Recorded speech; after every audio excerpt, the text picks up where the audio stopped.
Hello YouTubers, this is the Fire Mage Grimreapz from K8 Caster. Today I'm going to be taking you through my talent choices and my reasons for them, my glyphs and reasons for them, and we will also be recapping the the stat priorities for a Fire Mage. So yeah, enjoy. Okay, so now we're going to go through my talent tree.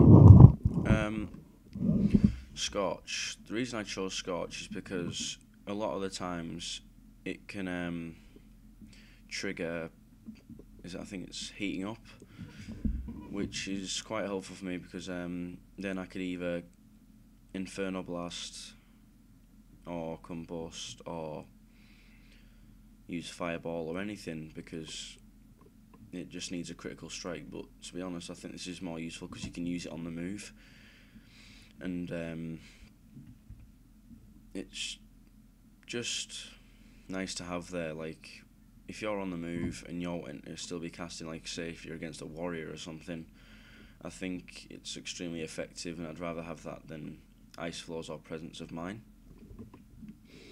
Ice Barrier, I chose that because Temporal Shield was pretty much shit. It was like only a few seconds, and I'm not going against anyone who has chose that, but it's just not my choice whatsoever.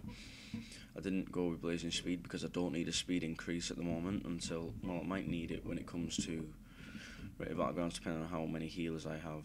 So yeah, I've already got a spec for that anyway. 1 second. I've already got the spec there. So yeah, Ice Barrier because it absorbs more damage than the other ones, it lasts longer, and the cooldown isn't too long. So yeah, that was my choice because I prefer to be able to shield up for longer and absorb a bit more damage. The next talent I'm choosing is Ring of Frost. Well, I have chosen. I think it's more beneficial to have an AoE CC trap than just a single target like Frostjaw. I mean, Frostjaw is good for arenas, I'd say. That's why it's going to be in my arena spec. But for now, this is just battlegrounds and other stuff, really. Next one's Cold Snap. It's because I prefer to be able to choose when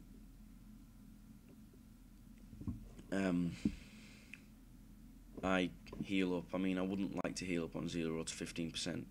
I'd rather get to about 75% shield up and maybe heal and actually be back with a chance of winning a duel. I mean, it's quite rare for people to come back from hundreds of Ks behind in a duel and actually win.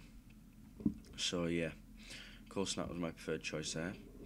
Living Bomb, I like to use this because when you're doing battlegrounds or rate battlegrounds or something, Living Bomb explodes and it causes a shit ton of damage basically, but I like the fact that when you hit Inferno Blast it spreads it to the other target, but I'm not sure if that was the glyph, but I've got that set up somewhere. So basically I change my glyphs quite a lot because it depends on what I'm doing. And I chose Incanter's Ward because it places a magical ward and you absorb 14k damage for up to 8 seconds, which is healthy because that 14k could actually save your life. And when the effect actually ends, you get 30% more spell damage for 15 seconds, which is quite a lot when you think about it. Also, it increases spell damage by 6 overall as well. Like, helps you out. So, yeah, those are my talent choices. Okay, now to go over my glyphs. I'll only be doing the major glyphs because I don't see the point in going over the little ones. I mean, they're just personal preference, really. Well, the whole thing's personal preference, but you know, I'm just giving you my input on it. I like to have the Glyph of Deep Freeze because when you freeze someone and have it on a global cooldown, you've got to wait until you can start damaging and pulling off some burst.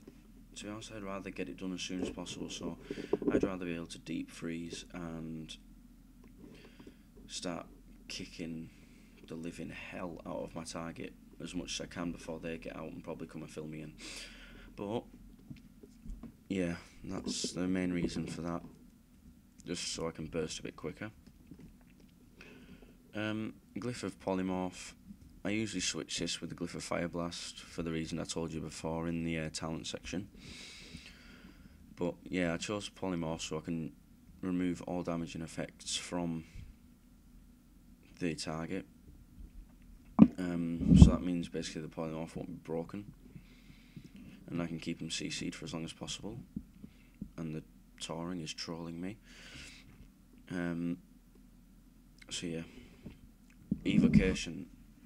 I find that this is a handy tool when it comes to PvP, because if you're under a lot of pressure, you could CC someone, you know, fairly well, and if it gives you enough time, you could just evocate, which will heal you for a lot, as well as having Cold Snap in my talent tree, which will heal me for even more, and then I'll shield up, so I could basically get up to about 90% from the lowest I can be. So yeah, that's one of the main choices. Well, those are my main choices for Glyphs. So yeah, now we're just going to review the stat priority.